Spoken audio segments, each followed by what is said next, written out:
What's on, ladies and gentlemen? My name's Ross, I like games, and today, well, the other day I showed you a buyer's guide for Keyforge, showing you the products that are available, what you should buy, etc. And that went down really rather well, and I thought, right, might be fun to do a buyer's guide for the Transformers trading card game. This is not intended as a shopping list, you must buy this. This is intended as a, these are the products available, and my, I would say, fairly well-educated opinion as to whether they are in fact worth picking up or not. Now, also probably fair to say that this is around about Christmas, New Year 2019. We have 4 waves of the card game at the moment. There will be more if you're listening to this in the future.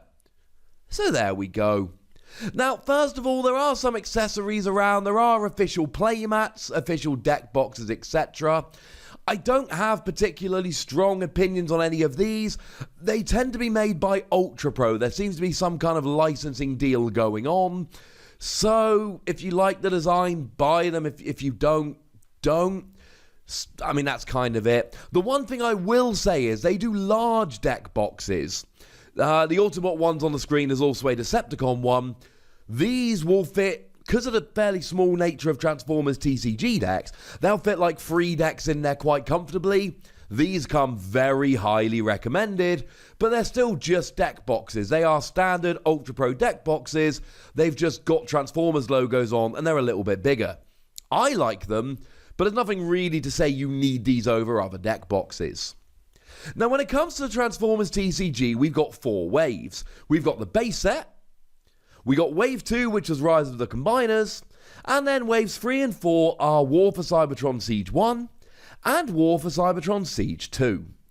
Now, general consensus seems to be that the best of the waves, if you want to go buy yourself a booster box, the best of them is still Wave 1. And there's plenty of reasons for it. For instance, there are just absolute staple battle cards which were in Wave 1 and haven't been seen in another wave since. So, Security Checkpoint, double blue icon without a star card. Or Peace Through Tyranny, double orange icon without a star card. Or things like I Still Function, which is a phenomenal card for just bringing one of your Transformers back just for a turn and then they get KO'd, but they're still back for a turn, so it still totally counts. There are a lot of really, really good, and I can't go for all of them in this video, that's not the point, but there are a lot of staple battle cards in the set that are pretty phenomenal. But there's also some really staple characters as well. Optimus Prime Battlefield Legend has proven itself to be, if not the, then one of the very best cards in the game. The Insecticons, still one of the best decks. Still very much a Wave 1 thing. We still play the Wave 1 Insecticons. And then there's characters like Flame War, which still seeing a huge amount of play in a huge variety of different decks. I think, and I've not sat down and run the numbers on all the tournaments because we don't have that good data available, but Wave 1 certainly seems like the most playable wave straight out the box. I do think if you just want to buy yourself a box of Transformers, this is still the safest one to go for. Now, moving into Wave 2, that was Rise of the Combiners, and the clue is in the name here. It was the Combiners set. So you would have things like Volcanicus, whereby you would take 5 character cards and you would combine them into Volcanicus using the Enigma cards like Dinobot Enigma. The issue here is that you could buy a box. I mean, the Dinobots are all rare. You're not getting all 5 Dinobots in a box of Wave 2. You're just not. But even some of the less rare ones, Volcanicus was the only one made up entirely of rare characters. All the combiners have the same rarity on all their characters. They're all common, all uncommon, or all rare. Volcanicus is the only rare, but even then, plenty of people have opened boxes and not gotten full combiners. There are some good character cards in here. Something like Autobot Hot Rod, for instance, has seen some play and some really nice success. And there's still plenty of battle cards that will see a little bit of play. I mean, something like Bashing Shield, for instance, is a staple in a whole bunch of decks. I'm not saying Wave 2 is bad. I'm saying that Wave 2 has a lot of niche stuff in there. I think that's fair to say. Now, Wave 3, War for Cybertron Siege 1, that introduced new things like Micromasters. These are small characters that are very, very small. And Battle Masters that are also small characters, incidentally, but when KO'd, they turn into upgrades. It gives a little bit of a hook, shall we say, for Wave 3. I mean, Wave 3 does have some really, really good characters. I mean, General Optimus Prime has proven itself to be a phenomenal card. Made the final of the Energon Invitational, which was, I mean, the closest we've had to a World Championships. And Major Shockwave has proven to be one of the very best characters in the game, although admittedly it is a super rare, so it's not going to come out all that often. But Wave 3 is still a good set to get. Wave 4 seems good, but the thing to remember about Wave 4 is we've not had it for very long. We have had a lot less testing on this than we have with all of our other characters and waves, so take it with a pinch of salt, I think is fair to say. I mean, certainly the Energon Invitational was won by General Optimus Prime, the Wave 4 General Optimus Prime, and Octone went and made top 8 at that exact same tournament, so he's looking pretty gosh darn good. Tailwind went and made his way into at least one of the really successful decks over the weekend, so there is goodness to be had, but it's also extremely early on. We have had the Energon Invitational, but that was very much our first look at Wave 4. So, to recap the 4 sets, if you've not bought any, the base set, Wave 1 is still the best one to go for. Waves 3 and 4 are both good shouts, and Wave 2 is a fun set, but because of the prevalence of combiners, for newer players it might not be the best one to pick up a box of. Although, as always, do please correct me in the comment section if you think I'm wrong. As a side note, one thing I was wrong about, I told you Octone made top 8, I meant it made top 32. So they are the main sets that we've had, but there's also been a bunch of promotional products and starter decks and things of that nature. Now, the original starter deck was the one that was released way back when the game came out. And the rule with these starter decks, the actual starter decks tend to be, the battle cards are all reprints. And there's some good battle cards in there, but it's the character cards which are actually the reason to buy these. They have character cards in which cannot be found elsewhere. And I have seen the Bumblebee see a little bit of play in other decks. I have seen the Optimus Prime see a little bit of play in other decks. And we actually saw Red Alert, despite it being a vanilla character and really not looking particularly good, featured in Kevin Allen's Winning Cars deck from Gen Con. So when it comes to the Wave 1 starter set, I do think you need a copy of this for the character cards, although it can be picked up extremely cheaply nowadays. It's not there anymore, but a couple days ago it was on Chaos Cards for £1.50. There are some good sales to be had for this. Now, there is a Wave 2 starter deck as well. It is the Bumblebee vs. Megatron starter set. And again, it does have exclusive character cards which can only be found in that particular set. As of now, neither of them have, or none of the 4 of them really, have proven particularly good. The Wave 1 starter set had characters which I've seen pop up in a whole bunch of deck lists. That has not been the case, unfortunately, for the second wave. There is a fun 5-star Starscream, but they've not proven themselves to be particularly viable. Again, the battle cards are all reprints. I think they're worth picking up just to have all of the character cards, but none of these have proven to be particularly great character cards, unlike the Wave 1 starter set, where, I mean, like I say, one of them was literally featured in the winning deck of one of the 3 biggest tournaments we've had, which I think totally counts. Now, they're the starter sets that we've had, but we've also had 3 kind of standalone products. We've had the Metroplex deck. Now, the Metroplex deck is a full deck, a one-player deck. The starter sets are designed so you can split them in half and play 2 players, or mash together into one deck.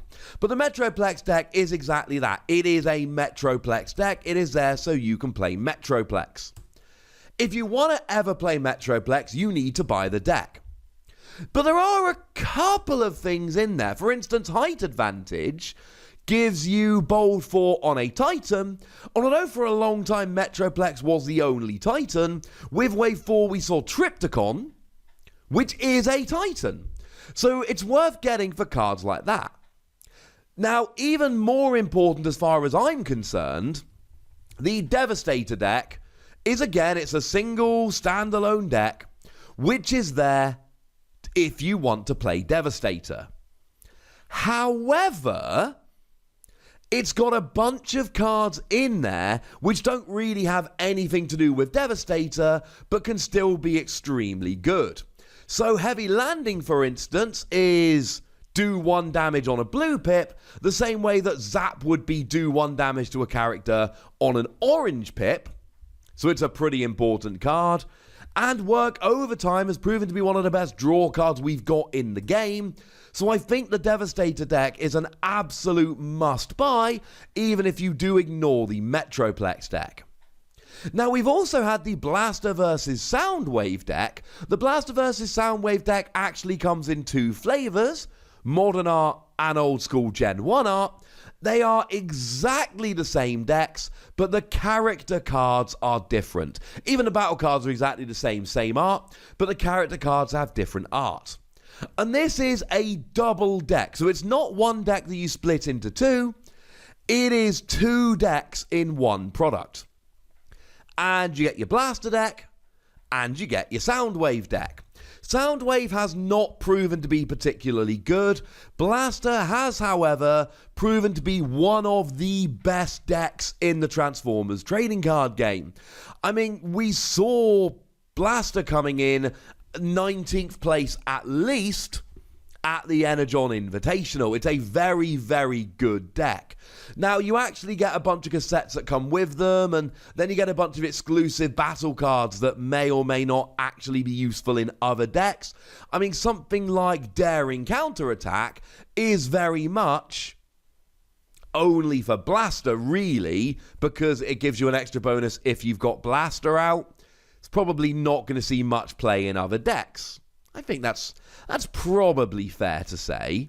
But something like Obstructive Rhythm will give a bonus for each mini cassette on the battlefield, and there's nothing to say that mini cassettes are only ever going to be in the Blaster and Soundwave deck. So again, this is one that you probably need to be picking up for the exclusive cards, and because Blaster has proven to be really, really very good. We have also had some San Diego Comic-Con packs, which can only be picked up at San Diego Comic-Con. Now, the 2018 San Diego Comic-Con pack is phenomenal. It features Cliffjumper, who again was part of that Gen Con winning deck, and Slipstream, who, while not being quite on the same level as Cliffjumper, has also proven to be a very good character that several people have used very nicely in decks. And it's got a couple of exclusive battle cards in, one of which at least All Out Attack is certainly interesting. The problem is, these were in very, very short supply and are extremely expensive. They're great if you can get your hands on them, but they're very expensive. Far easier to get your hand on is the San Diego Comic-Con 2019 pack featuring the Omnibots. The problem is the Omnibots have not proven to be particularly good. It's quite easy to get hold of. It's just not proven to be particularly good, unfortunately. So, I don't know. Do with that information what you will, ladies and gentlemen. Do with that information what you will.